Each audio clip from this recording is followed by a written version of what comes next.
Adelante. Muy buenas, perfecto. Pues muy buenas tardes a todos. Salud humana, 3 casos de estudio de ZGF Architects, LEED y la salud. Lo tenemos como invitada especial a la doctora Flavia Gray, datos de ZGF, Architects. Quiero agradecer a Sustentabilidad para México, especialmente a su coordinadora general Fabi Carballo por su apoyo para llevar a cabo este webinar. También quisiera aprovechar el espacio para agradecer a Ale Cabrera, quien por muchos años se desempeñó como directora ejecutiva de Sustentabilidad para México y cuya dedicación y liderazgo contribuyeron al crecimiento de la comunidad de la construcción sostenible y sus esfuerzos de desarrollo mexicano. Desde el GBCI deseamos mucho éxito a Ale en todo lo que emprenda. Y por supuesto, también agradecemos a América por su apoyo y nuestra alianza para llevar a cabo estos eventos. Antes de que se me olvide, pueden ver en la portada el número de cursos para que puedan hacer la acreditación de sus horas de educación continua. Bueno, nada más feliz, antes de presentarle a nuestra ponente, les quiero presentar a una nueva edición al equipo del GBCI México. Celeste Ceballos, quien ha sido aceptada a participar en el USGBC Mentorship Program del 2021, nuestra nueva intro. Celeste es estudiante de Ingeniería y Desarrollo Sostenible por el TEC de Monterrey y su aspiración es tener una especialización en tecnologías de baja emisión de carbono. Celeste tiene un interés especial en la arquitectura sostenible y el diseño urbano. Nuestro programa de mentoría busca apoyar a los jóvenes a descubrir su propósito, desarrollar su potencial, el cambio que quieren ver. Y estamos muy felices de recibir a una mujer de tantos talentos como lo es Celeste. Celeste, ¿quisieras presentarte y decir algunas palabras a nuestra audiencia? Primero que nada, gracias por la presentación, Rebe. Qué lindo todas las palabras que dices acerca de mí. Pues nada, estoy muy agradecida de estar aquí. Apenas llevo poco más de un mes con ustedes, pero ya he aprendido muchísimas cosas y estoy ansiosa por ver cuántas cosas más puedo aprender en el tiempo que voy a seguir aquí. Gracias. Muchas gracias, Celeste. Celeste seguramente estará en contacto con algunos de ustedes. Está en labores de marketing en el GBCI México. Así que, pues, ya conocen su cara, ya voz, y pues esperamos juntas lograr cosas interesantes para México. A bordo, Celeste, vamos a avanzar en nuestra misión y propósito en conjunto. Muchas gracias por estar con nosotros hoy. Y bueno, entrando en materia, como todos ustedes saben, LEED y la construcción verde significan muchas cosas. Mayor eficiencia energética, reducción de residuos, menos costos de operación. Sin embargo, uno de los objetivos cada vez más importantes es la salud humana. De manera recurrente, hemos escuchado en todo el mundo en estos días de pandemia, que los edificios posible el regreso temprano de muchas personas, tanto escuelas como oficinas, edificios industriales, ya han hecho más llevadera la cuarentena desde los hogares. En estos lugares donde vivimos, aprendemos, trabajamos y nos divertimos, deben apoyar nuestro bienestar general, por lo que las estrategias contenidas en nuestro programa reflejan nuestro compromiso a la salud y el confort. En 2018, el USBC lanzó el podcast Build for Health para explorar que un promovía la salud de los habitantes de las comunidades. Este podcast fue escuchado por más de 13,000 personas y la presentadora de este podcast fue Flavia Gray, nuestra invitada de hoy. Flavia estudió Ingeniería Mecatrónica en la Universidad de México. Después emigró a California para estudiar una maestría en Diseño Sustentable y Construcción en la Universidad de Stanford y un doctorado en Ingeniería Civil y Ambiental. El enfoque del trabajo doctoral de Flavia es identificar métricas de interacción entre los ocupantes y los edificios y cuantificar sus impactos hacia la armonización del bienestar de los ocupantes, la productividad y la disponibilidad de los edificios. En 2017, Flavia fue seleccionada Schneider Sustainable Energy Fellow por el USGBC. Actualmente, como anteriormente, como está senior de datos de la prestigiosa firma ZGF Architects. Flavia, es un honor presentar a una mujer mexicana de excepción como lo eres tú en nuestro LEED Innovators.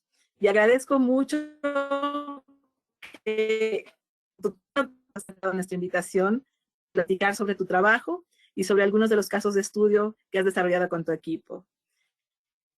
Quiero avisarles que la presentación va a ser en inglés porque la Oficina de Relaciones Públicas de Flavia nos ha pedido poder grabar el webinar y después publicitar. Bienvenida y adelante.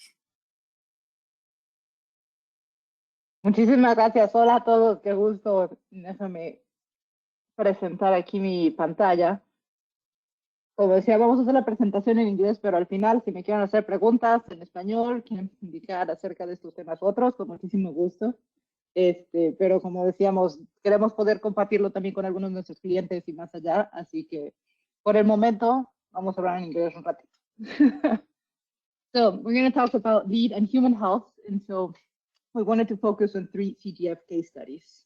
And we're starting, of course, with what is the purpose of today's presentation and what are you going to learn about?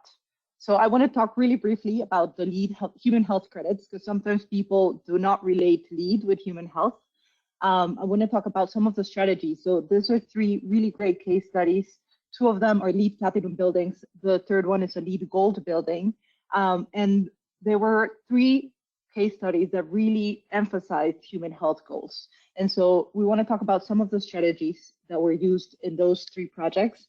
And at the end, you should be able to describe, how those strategies actually were implemented in some of these case studies. And so Rebecca did a great presentation about myself. But yes, the Built for Health podcast, I would say, is a really great opportunity because we brought basically together doctors and public health professionals with architects, with engineers, and we discussed all of the different elements of the built environment, how they affected our health and well-being, and what are some of the best practices of what we can do as designers, as construction people, to make sure that we're building the healthiest, most productive buildings. And this is all to say that my passion really lies at this intersection between sustainability and human health. And so this was my doctoral work, and this is what I do every single day. Part of my work as a senior data strategist is really looking at stakeholder engagement, at doing occupancy evaluation, and so really bringing forward what do we need for the buildings and how do we make the healthiest, most productive buildings for people. And so if you don't know anything about ZGF Architects, we are based in the US mostly. We have 5 offices in the US and 1 office in Vancouver, Canada. So all our projects cover a great diversity of different project types. You can see that a big part of our portfolio are healthcare projects, office buildings, but mostly we work around the US and Canada. We do some international projects every once in a while. And so I looked into it, and we've actually worked on 4 office building projects in Latin America for some of our larger clients. So with that, let's jump into talking about the LEED credits. And so when we look at the LEED credits, there are some that come to mind immediately because those are the ones that have a direct impact on human health. And so usually people think about the smoke control, people think about materials, indoor chemicals and pollutants, the pest management, and some of those green cleaning practices. But sometimes we don't realize that there's also all of the well-being credits that have a huge impact as well. It's not just about comfort as we sometimes think about it, but it's really about our human health. And so think about noise and acoustics. There's really great research that shows that when you're in environments where there's a lot of noise and just pollution, that actually raises your heart rate, and that can actually lead to having issues with stress, issues with heart attacks later on. And so there's some really bad benefits, and it also really reduces your ability to concentrate, your ability to be productive, even your ability to collaborate. When we're looking at thermal comfort and ventilation, those have a huge impact on the moisture, for example, within your space. And so that can also lead to several diseases if it's not well controlled.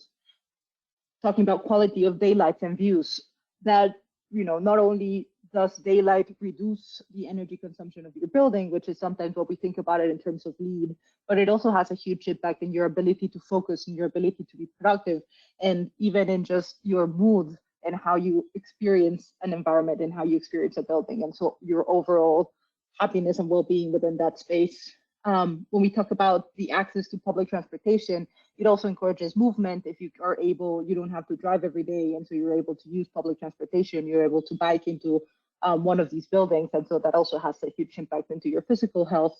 And then finally, thinking about open spaces and areas of respite, those also have a big impact on your stress levels and your ability to just enjoy the outdoors, have fresh air, do more movement. And so all of these different credits all are definitely related to human health and well-being.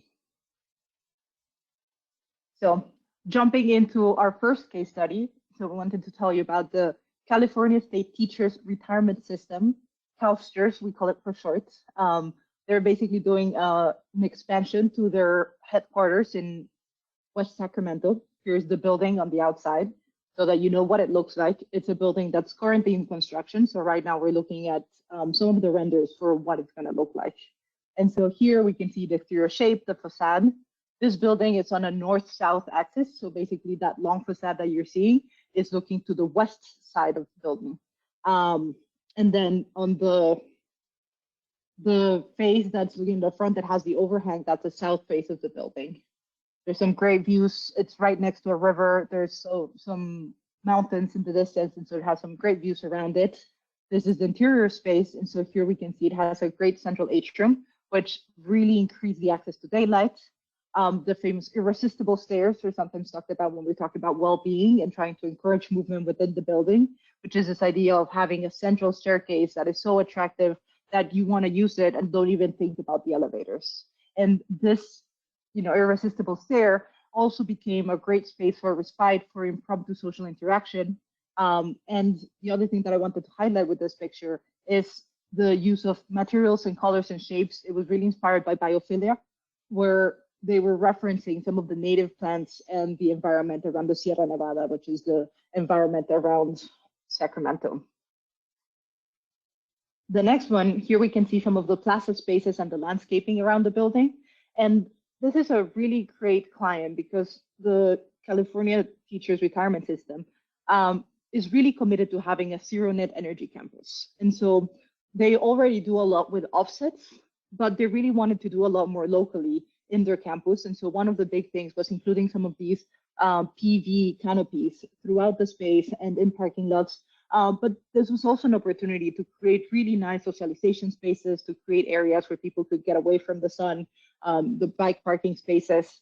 And these PV arrays were actually a bifacial panel so that it can be more effective, more efficient by increasing the capacity, because it also captures not only the direct sunlight, but it also captures the bounce solar energy from the ground. And then it's really nice because it's a transparent panel, and so the gaps in between the cells really create a nice dappled light effect under the canopy.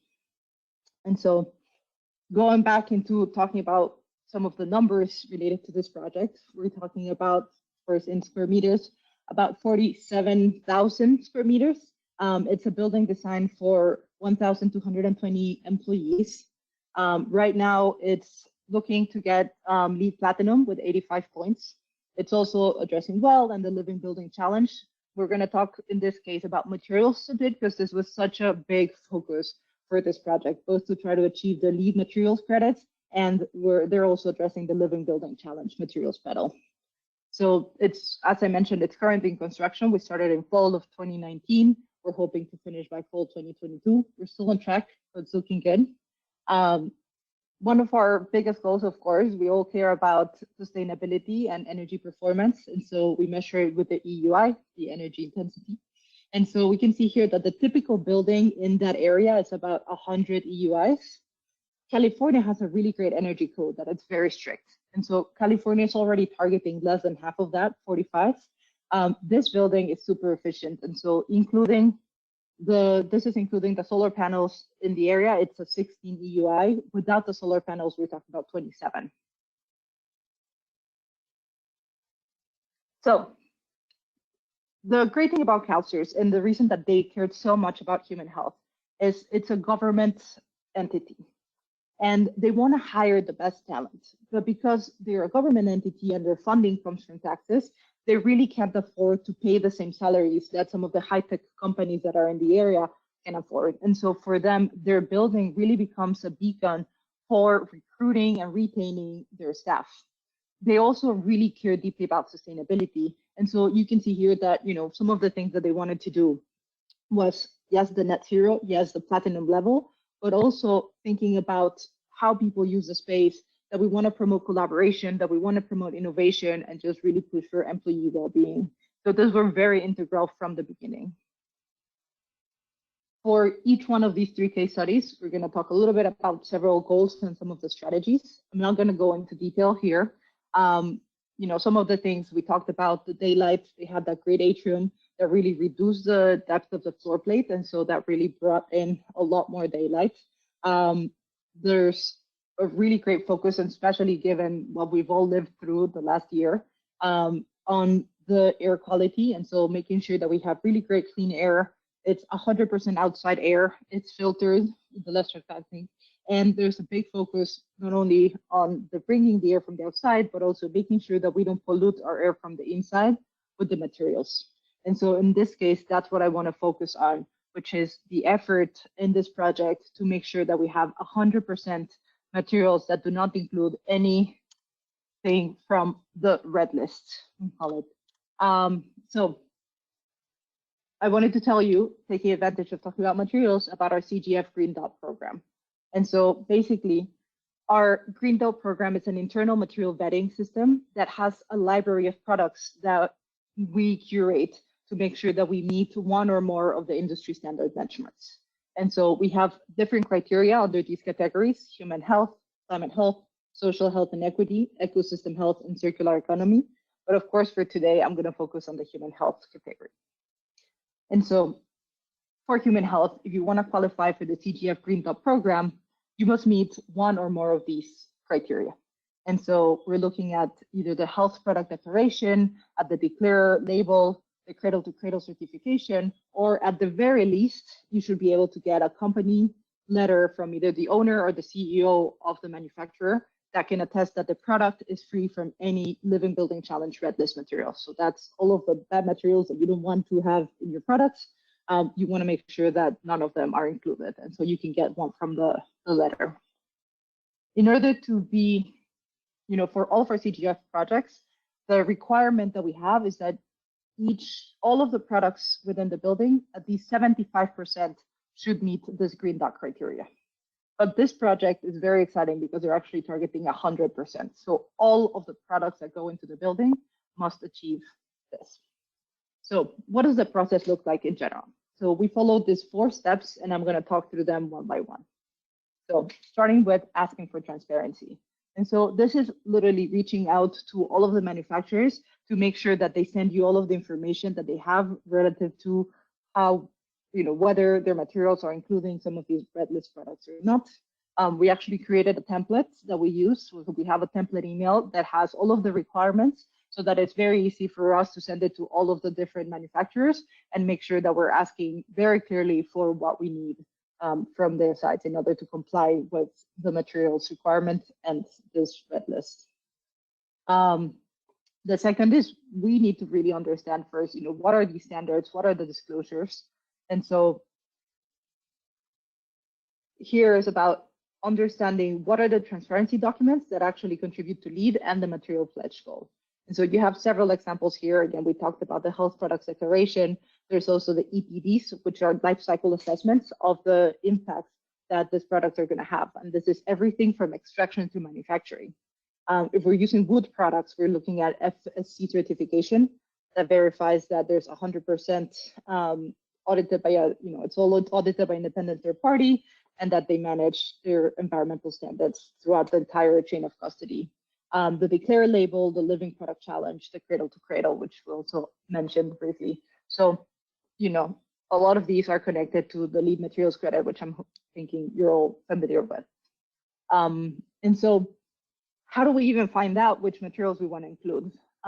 We have to do our homework, and so we have to understand, what are the options of all of the different types of materials, and so which ones can actually provide these transparency documents. And so this is a great website, Mindful Materials, that we use a lot in order to be able to do some of the research and looking at what are the different interior elements that we're going to use, and then this website actually reports both in the material ingredients, the environmental profile, whether they have volatile organic compounds, the material sourcing. And so it's a great way of getting started.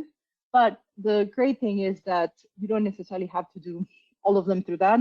We also have been working with a lot of manufacturers directly, so that even if they don't currently have any products that do comply with the requirements, the great thing about this is because we have such a long term from construction, we've actually had some manufacturers who are willing to create new products and really understand what are the negative impacts that their materials that they're currently using have, and actually work with us to develop products that actually comply with some of these requirements.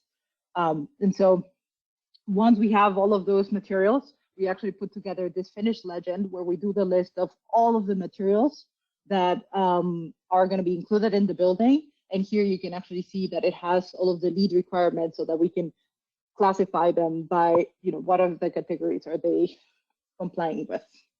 And then we follow through. And so we really partner with the construction team to make sure that all of the products that are going to the building have been reported. And so there's the sustainable product reporting form, which one of them has to be created.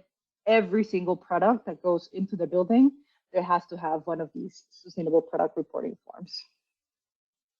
And so here I wanted to zoom into this because it's a little tiny in the screen, but just so that you see that we're looking at the LEED material reporting credits and also the low emitting materials to make sure. And it's a huge effort right now for this project alone. We have vetted more than 3,178 materials. We're working with the client. The client has a full team. They have 3 people whose whole job full time is to just vet materials for this project. And so that's one of the things that they recommend, that it's very important to have. It's a team that's actually going to take the time to go through each one of the products and make sure that you're getting what you need. And so just to close that up, I always wanted to close with some of the sustainability facts for this project, including, we talked about the zero net energy, we talked about the materials. It's a project that's reducing about 50% of the water baseline demand, and also 96% of the construction waste has been recycled, including 100% of the cardboard, of the paper, and 100% of the metal as well. Now, with that, looking at the time, let's go to project number 2. So this is a Clifford L. Allenby building. This is also in Sacramento, and this is the building of the State of California Department of Services.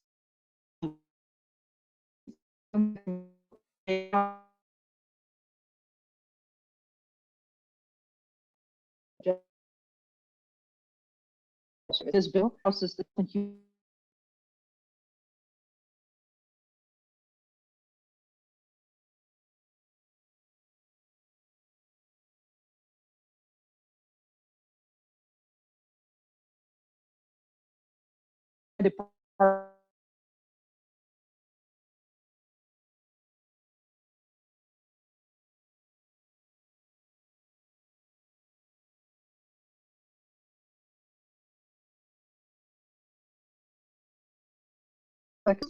in some of the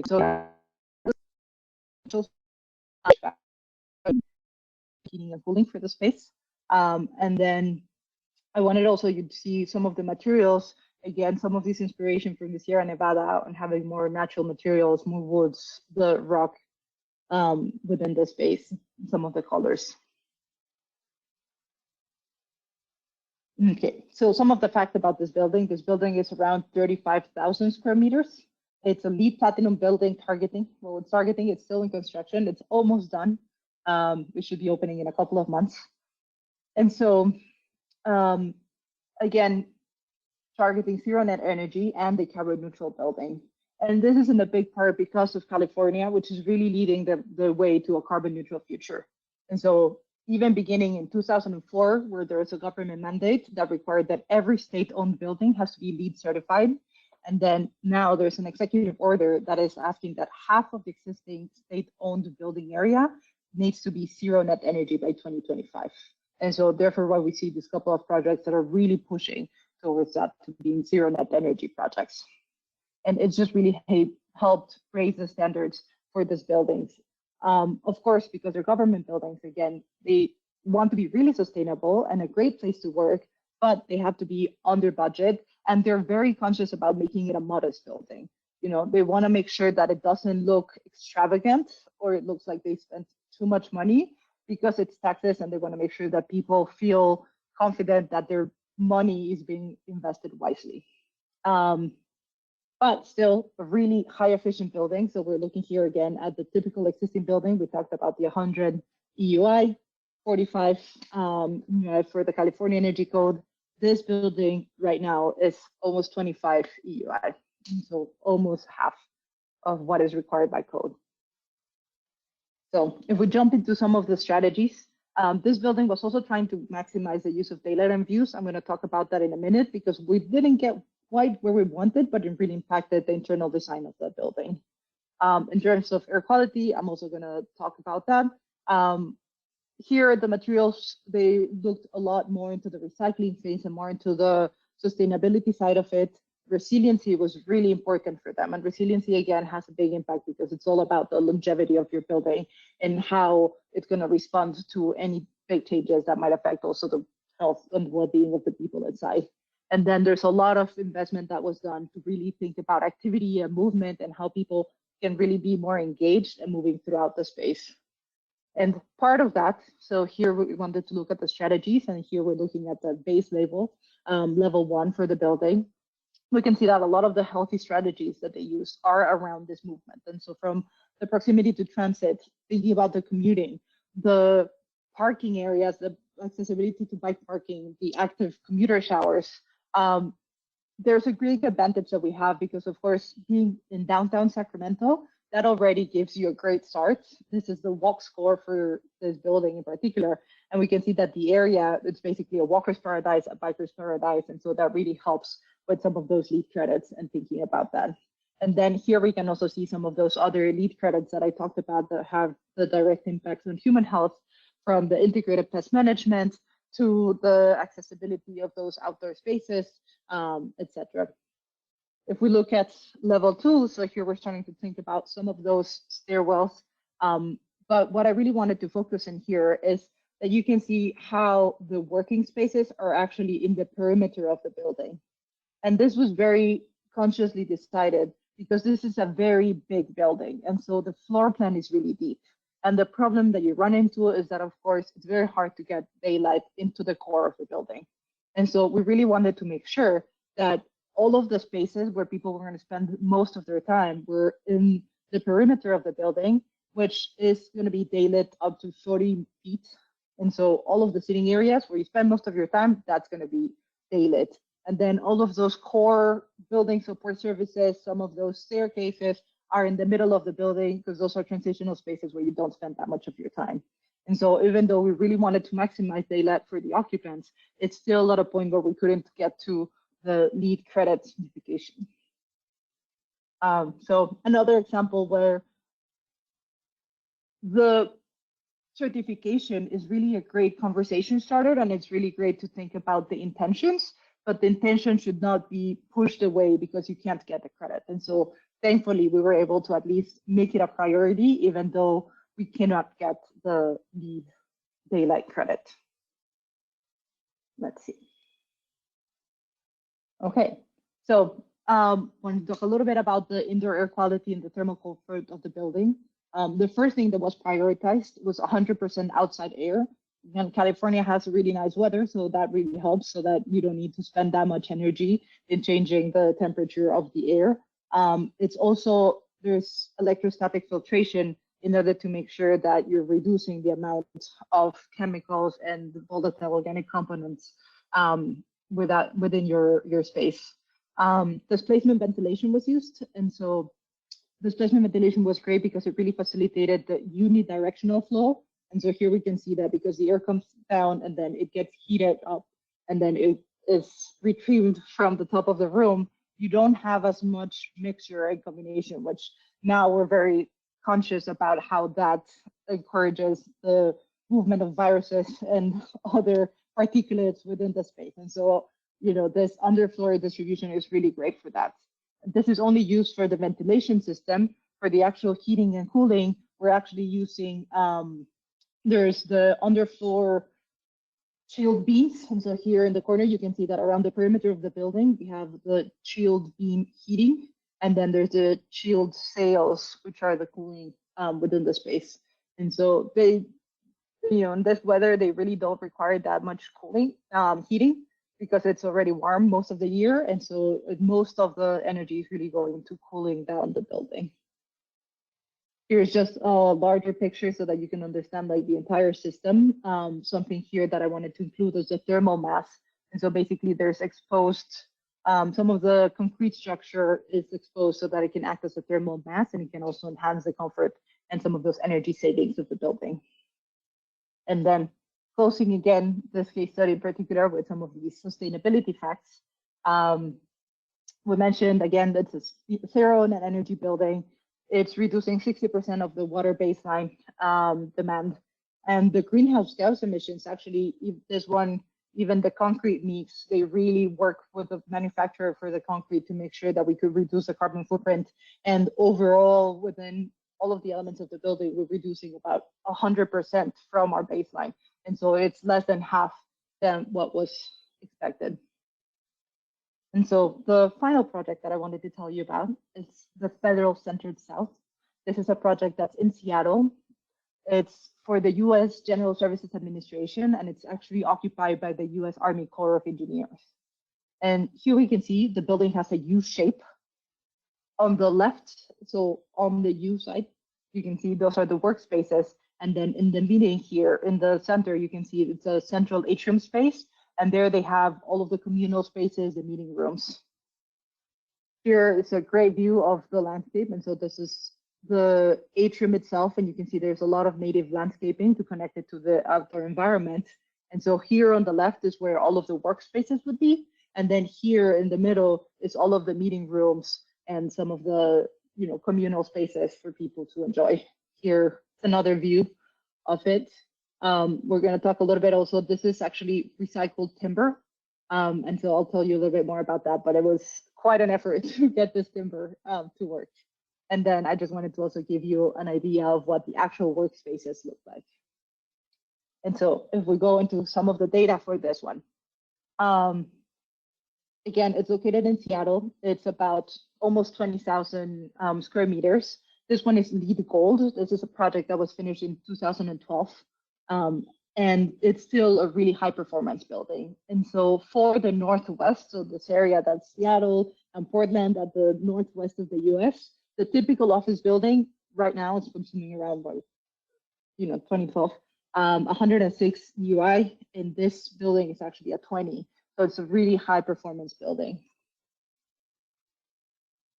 And again, this was pushed by the goals from the owner. And so the GSA really wanted to make sure that they were designing what the future of the workplace is. And so their goal was the 21st century workplace. And it was all about enhancing collaboration, creating a sense of place, connecting to the outdoors, and really making sure that the space inside was really comfortable, daylit, with air quality, with thermal comfort. And so again, looking at some of those goals and strategies, we're going to talk a little bit more about the daylight and views, about the air quality and the thermal comfort, and a little bit about the materials, just because I think this timber story is really interesting. And so the first thing about this is that U shape was really great at making the floor plate a lot thinner. And because we have this atrium that had, you saw the enclave glass ceiling, it really let the daylight come in. And so 90% of this floor plan is daylit. The big part of that was the atrium, the big role into making sure that we can get that daylight. And I just wanted to take advantage to talk a little bit about the atrium. So again, it's really connecting to the sites through the landscape. It created ventilation pathways so that you can reduce some of that air mixing. And so in this case, we'll talk about it. We're also using underfloor air ventilation, and now it can be escaped through the atrium and go up. And so you reduce that mixing of the air inside the spaces. It's also covered, as we saw with the glass, because we wanted to have a really efficient envelope. And so we want the benefits of this open space to get the daylight, but we don't want, Seattle can get really cold. And so you don't want to make sure that you're losing some of your energy performance, heating up that air that's going to be in this huge central space of the building. Now, if we jump into one of the workplace environments, again, to benefit this daylighting, and we've arrived at that 90% daylit, there is this huge windows, horizontal windows all around that enable the daylight. There's also 3-meter ceilings. It's a really tall space. And it has skylights also incorporated throughout. So there's not only the atrium, but also within the building, there's some skylights to bring the daylight in. And here, taking advantage that we're looking at this, you can also see some of the ventilation system. And so we talked about the underfloor air ventilation and its benefits. In this case, we're using the chill beams to provide some of the cooling. And then there's geothermal radiant heating in all of the envelope of the building, all the perimeter of the building. Which the radiant heating was really interesting. Well, before I jump into that, there was a lot of studies done, CFD studies, to really understand how to choose the system, because they wanted to make sure that the comfort temperatures were really close. So this space only moves between 21 degrees Celsius to 23 degrees Celsius. So there's only a 2-degree difference in this whole space. And they even checked, like, for your entire body, it's also less than 2 degrees difference from the floor to your working height. Looking at this angle of the building here, it shows us a little bit of the facade and some of the structure for the solar shades to help with some of the avoiding glare and avoiding unwanted heat gains.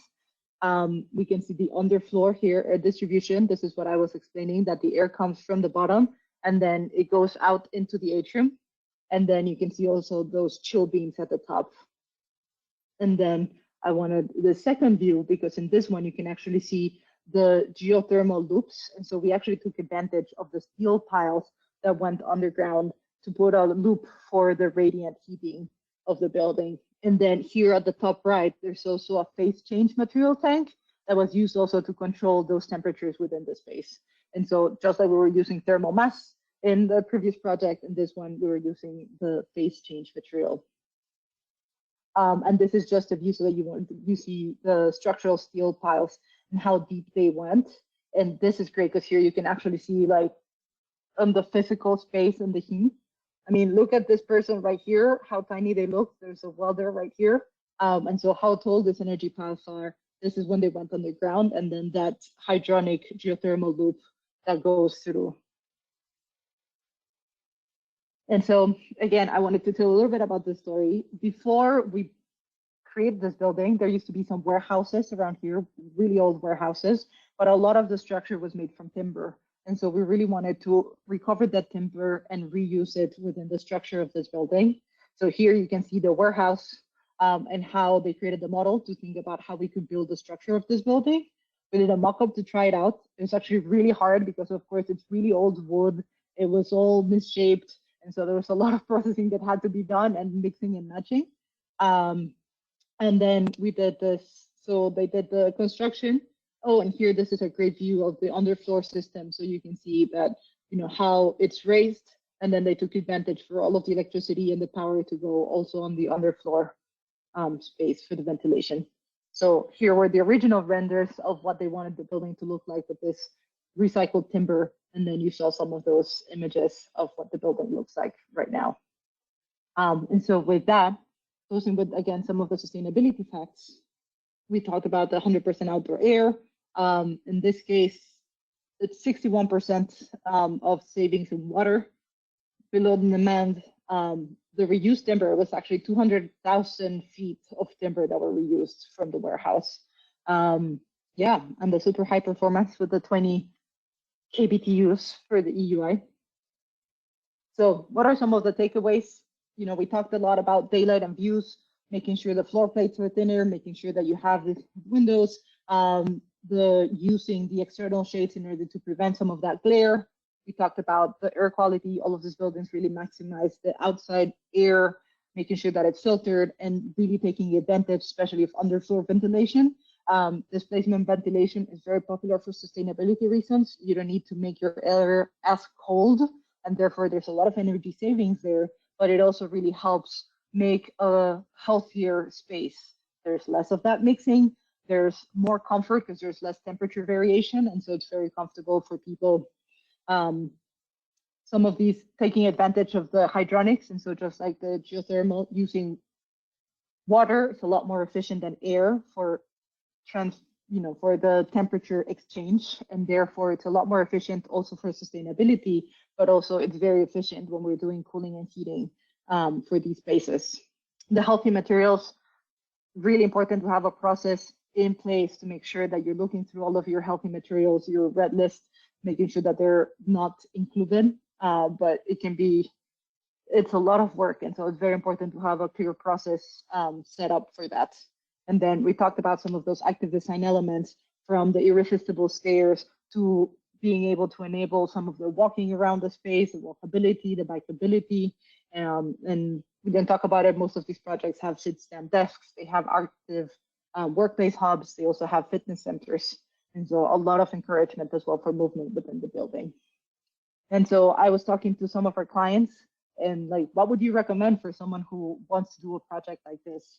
And the first thing that they said is to make sure that your team, every single person, from everyone from the client, everyone that's designing to the contractors, every single person needs to be on board with the sustainability goals and the human health goals. And then we talked about, is LEED actually helpful for this? And they're saying that it's a game changer because it really helps drive the conversation. And it just helps open up that idea of like, it's not that we're suggesting, it's not that we want to spend more money, but it's really understanding why this is important and why we should address some of these goals and how you can achieve them without spending more money in really interesting ways. And especially when it comes to that, a bit of the pushback is like, I don't want to spend more money. One of the things that our clients were saying is like, it's really important to understand where your costs are, because especially once you live in this building, it's going to be all about the operation of the building. And so you have to understand your costs for hiring people, for keeping. The retention costs are super expensive when someone leaves and you have to hire someone new and train them. And so having a building where people are happy, where people are going to be more productive, and where people are going to want to work makes a big difference to the end line. There's also hidden costs sometimes in maintaining the facility, because there's the obvious ones, maybe for maintenance. For the CASOS project, they have an existing building where they have some of the shades for interior shades in every floor, but they have glare issues. And so there's a lot of sun that comes in. And so they literally have a team, they call it the green team, who every single day have to walk through each floor and then move the shades up and down so that they're at the right level. Because when you leave it to people, they'll either close it and never open it again, or they're just going to complain when it's open and they have glare. And so they literally have to pay people to walk through the space to open and close the shades. And so for them, that was a huge cost. They're like, I'd rather invest in the first place to do this right, so that I don't have to pay people to deal with some of these issues. And the final thing that they're saying is like, become best friends with your contractor, because when you bring everyone together, you bring the client, you bring the architects, you bring all of your contractors, and work together, then it's easier to achieve some of these goals. And with that, we can go to some of those questions. I saw there's a lot happening in the chat. Yes, Flavia, thank you for a great presentation. I'm going to read you the questions. So the first one is, did you have to adjust the canopy PV panels in any way to improve efficiency in the case of high temperatures? There was a lot of studies done to make sure that it was at the right angle, both for the direct sunlight, but also, again, I was talking about the great thing about these that we chose is that they're bifacial, and so they're very efficient when you have both faces, because it also has the bouncing. And so it's a big space, and they're doing not only in that central. It's an atrium, but it's like the entire landscape, but also in the rooftops, they have the different parking. And so there's a whole study that was done with the client to understand where and how we wanted to put some of these PV panels. Thank you, Flavia.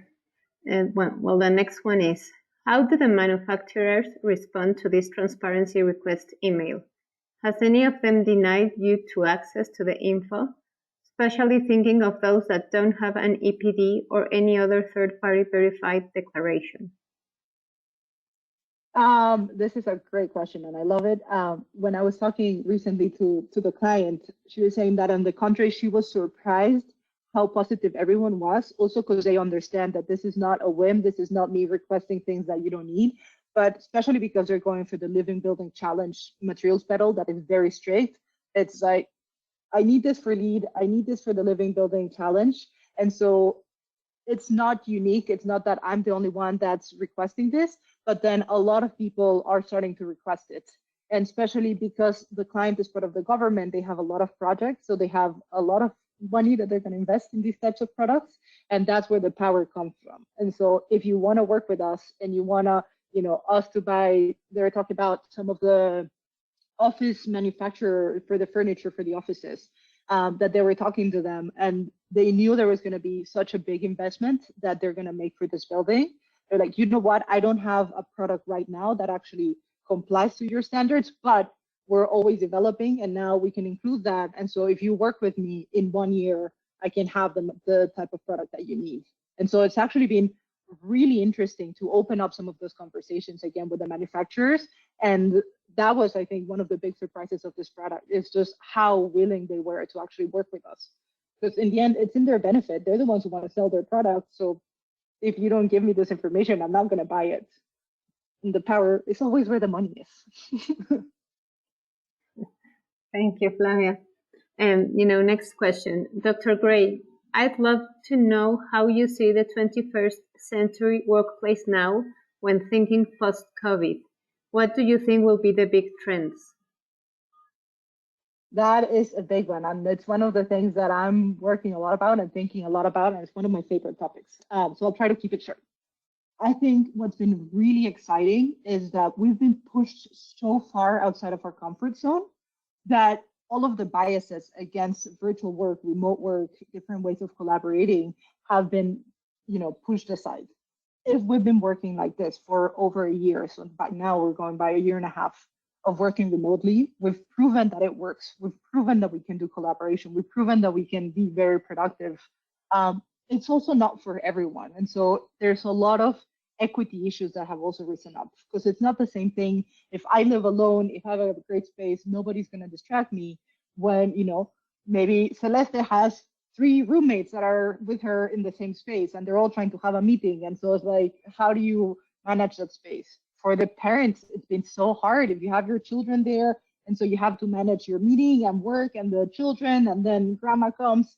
And so it's very different for different people.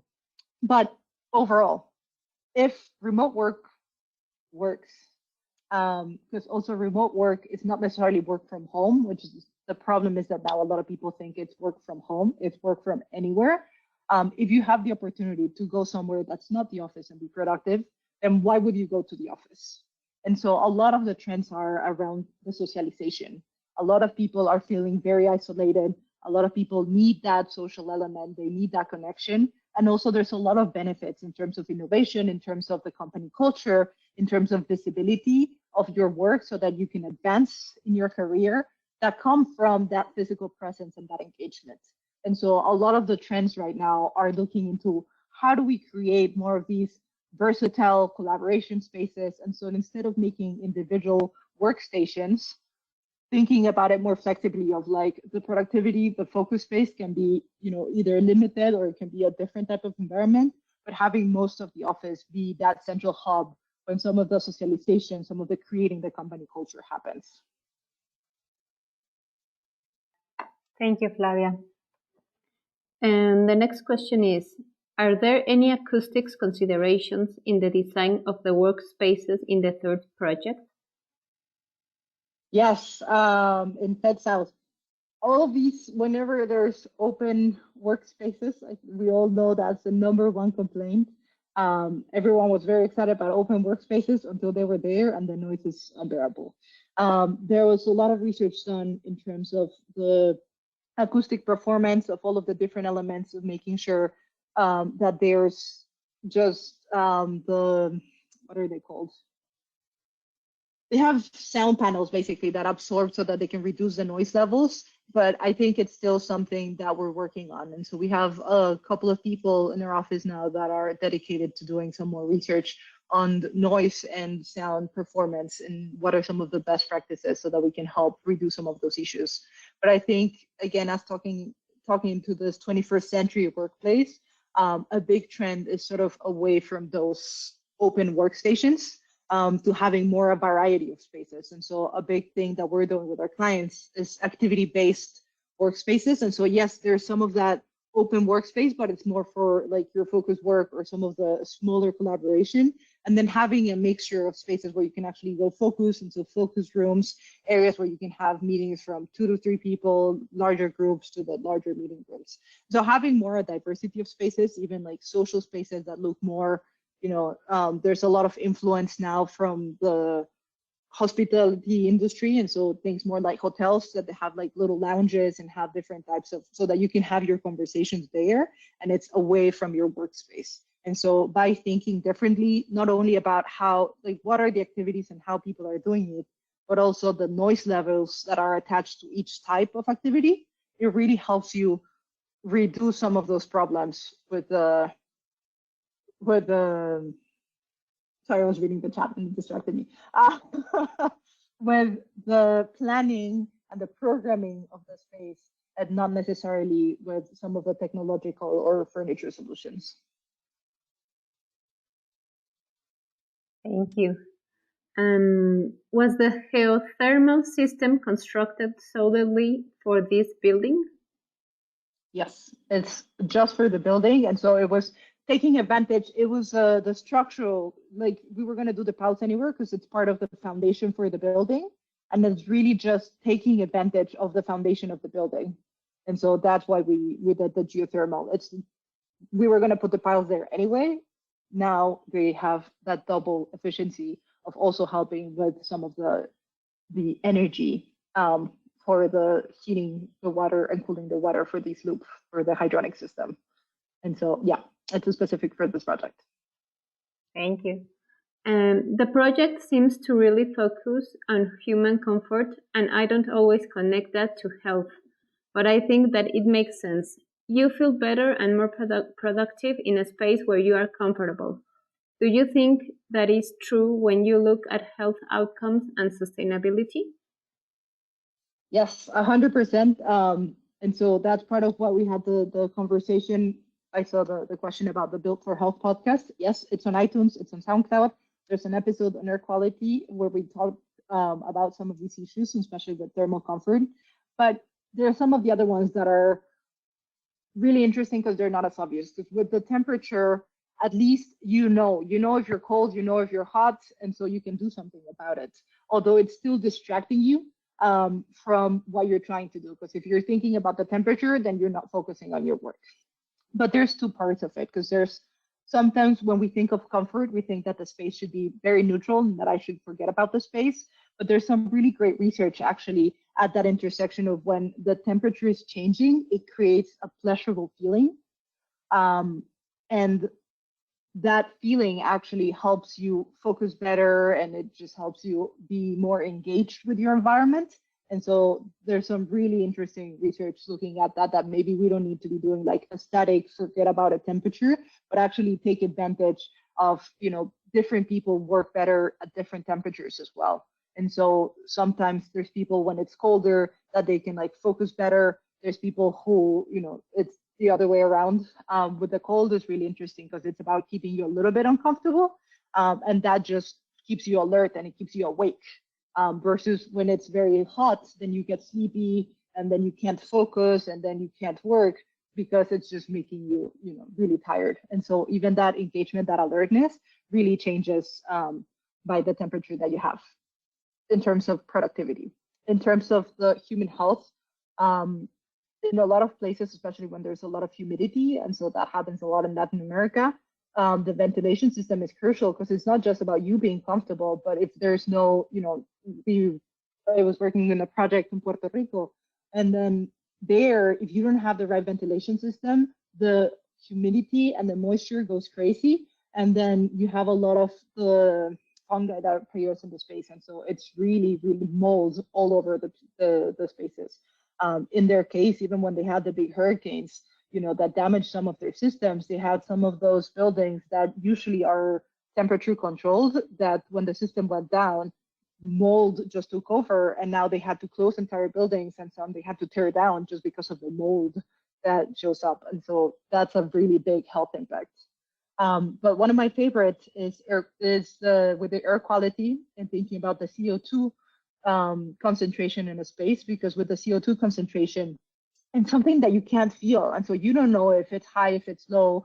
It's not something that you can smell. It's not something that changes color. And so we don't actually know what the CO2 concentration is. But there's some really great studies from the Harvard School of Public Health that showed a direct connection between your brain functioning and the CO2 levels in the room.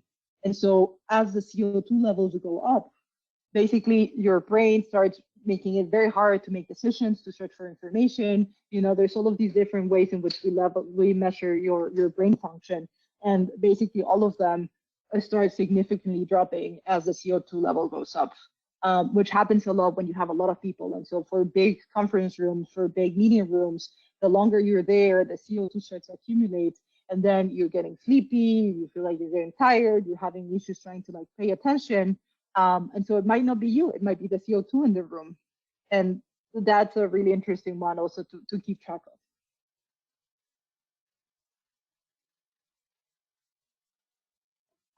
Thank you, Flavia. The next question is, I would like to know the lightning power density in each of these great projects. We can find that out. I don't know them off the top of my head, but we do have the numbers for each one of them, so we can find that. So if you send me an email, there's my email, flavia.gray@zgf.com. I can get that information. Thank you, Flavia. We only have 2 more questions. Do you think certifications are important for the implementation of urban sustainability?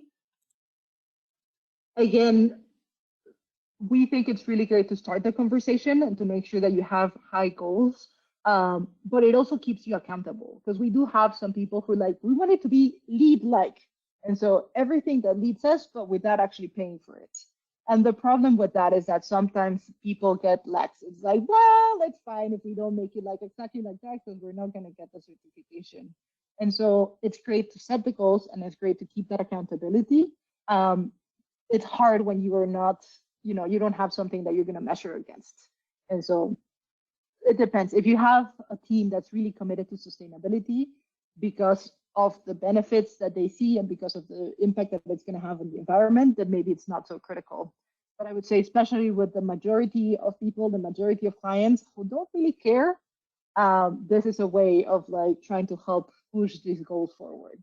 And in the end, it's all about you and like, what do you believe in, and what are the type of projects that you want to create? Because we are creating the built environment where we live in. And so the decisions that we make are going to have a huge impact. And so you can decide whether it's worth it to make a difference or not. Thank you, Flavia. The last question is, can we still access the Built in Health podcast? Yes. I was saying it's in SoundCloud. You can look for it. It's in iTunes as well. And so if you just do USGBC Built for Health, you should find it. There's 2 seasons. Every episode is a different, there's an episode about light, there's an episode about sound, there's an episode about air quality. And so each one of them focuses on one element of the built environment. And so you can learn a lot more about each one of them.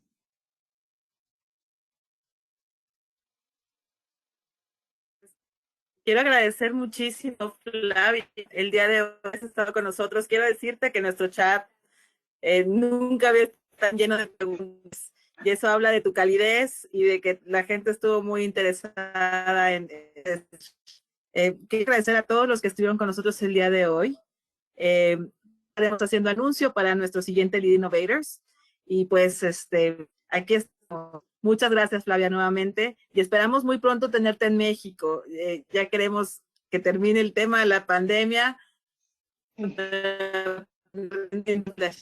Gracias. Sí, para que la próxima... Muy buenas tardes a todos y pues... Muy buenas tardes a todos y bueno, ya tienen el número de C-Hours y el webinar van a poder encontrar muy pronto también en el canal de YouTube de Sume. Muchísimas gracias y muy buenas noches. Hasta luego. Bye.